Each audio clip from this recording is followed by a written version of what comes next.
नमस्कार, आप देख रहे हैं न्यूज़ 9 भारत और मैं हूं आपके साथ अशोक चौहान। देश और दुनिया की तमाम खबरों पर आइए डालते हैं एक नजर। शुक्रवार को जनपद चमोली के विकास खंड नारायण बगड़ सभागार में उत्तराखंड वन संसाधन प्रबंधन परियोजना की ब्लॉक स्तरीय फेडरेशन के गठन के लिए कार्यशाला का आयोजन किया गया, जिसमें 27 वन पंचायतों के 56 स्वयं सहायता समूह की महिलाओं सदस्यों ने बढ़ चढ़कर प्रतिभाग किया। वरदान संस्था ने देहरादून एवं अलकनंदा भूमि संरक्षण वन प्रभाग गोपेश्वर चमोली के संयुक्त तत्वाधान में ब्लॉक सभागार में आयोजित कार्यशाला में बतौर मुख्य अतिथि प्रमुख यशपाल सिंह नेगी, खंड विकास अधिकारी मदन सिंह, वन क्षेत्र अधिकारी पश्चिमी पिंडर राजी, बद्रीनाथ वन प्रभाग जुगल किशोर चौहान, डीजीएम कोऑपरेटिव चमोली दीक्षा कंडवाल ने कार्यशाला के प्रारंभ में मां सरस्वती के चित्र का अनावरण करते हुए दीप प्रज्वलित कर कार्यक्रम की शुरुआत की। तत्पश्चात समूह की महिलाओं ने इतनी शक्ति हमें देना दाता, मन का विश्वास कमजोर होना प्रार्थना गीत गाकर सबको भाव विभोर कर दिया। इस अवसर पर डीजीएम कोऑपरेटिव दीक्षा कंडवाल ने अपने संबोधन में कहा कि महिला सशक्तिकरण के लिए राज्य सरकार 0% ब्याज पर ऋण का आवंटन कर रही है। कहा कि 8 मार्च को महिला दिवस के अवसर पर गैरसैंण में मुख्यमंत्री इस ऋण का वितरित करेंगे। कहा सरकार के इस पहल का अधिक से अधिक लाभ लेकर सहकारिता की अवधारणा को सफल बनाकर महिलाओं की आर्थिकी को मजबूती करना है। वन क्षेत्र अधिकारी अलकनंदा भूमि संरक्षण वन प्रभार हरीश थपलियाल ने महिला समूहों के सदस्यों को बताया कि जायका का काम वन विभाग और सहकारिता संयुक्त रूप से कर रहे हैं। उन्होंने कहा कि वन विभाग सीमित काम कर सकता है, इसलिए निर्णय लिया गया है कि वन पंचायतों और सहकारिता के माध्यम से मिलकर काम किया जाए, इससे लोगों की आय बढ़ेगी। कहा कि स्थानीय उत्पादन के विपणन के लिए सहकारिता के माध्यम से आसानी होगी। उन्होंने अपार सफलता के लिए सबका साथ लेकर कार्य करने की अपील की। कार्यशाला में प्रखंड के 27 वन पंचायतों के 56 महिला स्वयं सहायता समूह की ब्लॉक स्तरीय फेडरेशन का चुनाव भी किया गया, जिसमें सिमली की पूनम देवी को अध्यक्ष, नीलाडी की बबीता देवी को उपाध्यक्ष, आलकोट की शीला देवी को सचिव और कोषाध्यक्ष पद पर कुमारी आरती को चुना गया। क्षेत्र समन्वयक भरत रावत ने बताया कि प्रखंड में 27 वन पंचायतों में 56 स्वयं सहायता समूह वर्तमान में कार्यरत है। इसमें अलकनंदा भूमि संरक्षण वन प्रभाग एवं वरदान संस्था के सहयोग से पर्यावरण संरक्षण एवं सामाजिक पक्ष के साथ आर्थिक पर विशेष जोर दिया जा रहा है, जिसके तहत वरदान संस्था द्वारा 27 वन पंचायतों में समूहों का गठन किया गया है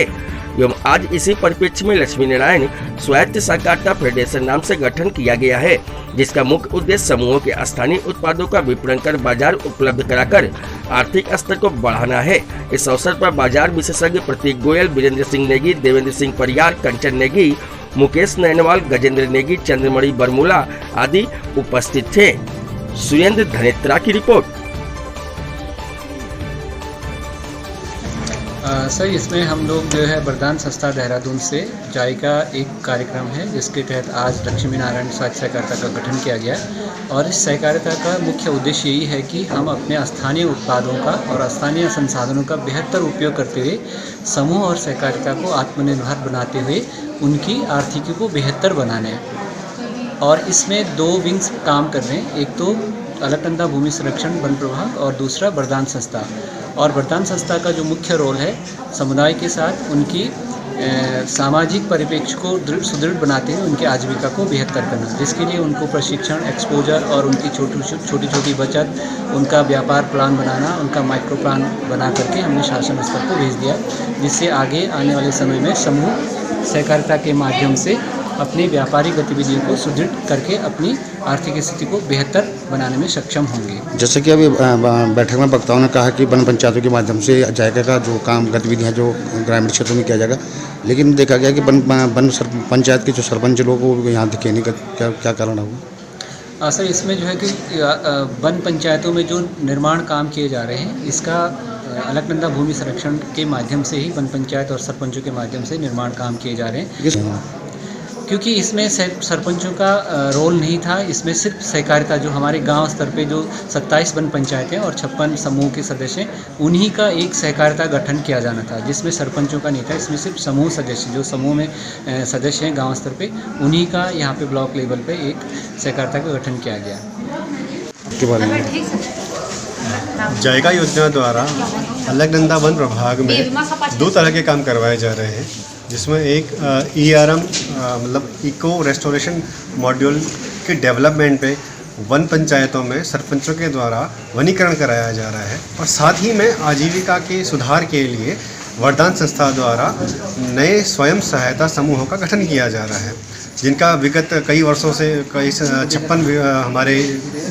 असीर सिमली रेंज में स्वयं सहायता समूह बने थे। आज उनके फेडरेशन के लिए, जिसका नाम रखा गया है लक्ष्मी नारायण स्वयं सहायता समूह, उसका गठन हुआ है और उसमें अध्यक्ष, उपाध्यक्ष, कोषाध्यक्ष, सचिव और विभिन्न कई सारे पदों का में चुनाव हुए और जिसमें पूनम देवी जी अध्यक्ष के रूप में चुनी गई। अभी हमारा जो जायका है उसमें एक उद्देश्य ये था कि हमारे जो NTFP जिसको बोला जाता है, non timber forest producers, forest के जो गौण जो उत्पाद होते हैं उनको, उनका उपयोग करते हुए उनके वितरण की एक सुविधा बनाई जाए और उसके साथ साथ जो कृषि उत्पाद हैं उनके लिए भी, और उनसे जो होने वाले फूड में वैल्यू एडिड जो की जाती है, फूड प्रोसेसिंग जो की जाती है, उनके नई तरीके से नया आयाम खोजते हुए, उनके लिए नया मार्केट खोजते हुए, उसके लिए एक वरदान संस्था चुनी गई है और एक मार्केट स्पेशलिस्ट या मार्केट सुपरवाइज़र भी रखे गए हैं, जो सारे के सारे वरदान संस्था द्वारा रखे गए हैं। जायका योजना इसको फंड कर रही है और साथ साथ में जो हमारे स्वयं सहायता समूह हैं उनके खुद के खातों में एक रिवॉल्विंग फंड डाला जा रहा है। साथ साथ में CCL भी विभिन्न बैंकों से हमारे इन समूहों को जोड़ा जा रहा है। आज तक क्या किया आपने? इस उत्तराखंड वन शासन प्रबंध परियोजना में जो हमारे यहाँ पे अभी ब्लॉक में सहकारिता की जो मीटिंग हुई, तो उसमें उन्होंने मेरे को उपाध्यक्ष के पद पे मेरी बहनों ने चुना। तो मैं उनका अभिनंदन करते हुए इस गठन के जो भी कार्यशालाएँ होती हैं, लाभान्वित मतलब बातें होती है, उसका पूरी तरह से उत्तरदायित्व निभाने की कोशिश करूँगी और अपने पूरे होश हवास में अपने जितने भी हमारे साथ काम करने वाले और जो हमारे सपोर्ट करने वाले जितनी भी महिलाएं हैं इस समूह के लिए, तो उसे आर्थिक से लाभ देने की उनके लिए पूरी तरह से कोशिश करूँगी। जो आज नारायणबगड़ ब्लॉक में आज की जो सहकारिता बैठक हुई, उस बैठक में मुझे अध्यक्ष पद के लिए चुना गया। मैं अभी अपनी सभी बहनों का हार्दिक दिल से धन्यवाद देती हूँ तथा अपनी बहनों के लिए हमेशा आगे आने की कोशिश करूँगी। हमारा लक्ष्य में आर्थिक स्थिति को सुधारना रहेगा। हम चाहते हैं कि हमारी महिलाओं की जो आर्थिक स्थिति है वो सही हो, अपने किसी भी उसके माध्यम से हम उसको आगे बढ़ाना चाहेंगे। जैसे किसी भी प्रकार के हमारे यहाँ जो ये अब आने वाले इसमें ये बुरा सब वेस्ट जाते हैं, जैसे उनको वो करके बीन करके उनका जूस निकाल करके हम अपनी आर्थिक स्थिति का वो कर सकते हैं। जैसे मशरूम का वो कर सकते हैं और कई हैं अन्य कई वो हैं जिसके माध्यम से हम अपनी महिलाओं का आर्थिक वो अच्छा कर सकते हैं। हम चलेंगे एक रास्ते पे, हमसे भूल कर भी कोई भूल होना। हम चलेंगे एक रास्ते पे, हमसे भूल कर भी कोई भूल होना। इतनी शक्ति हमें दे न दाता,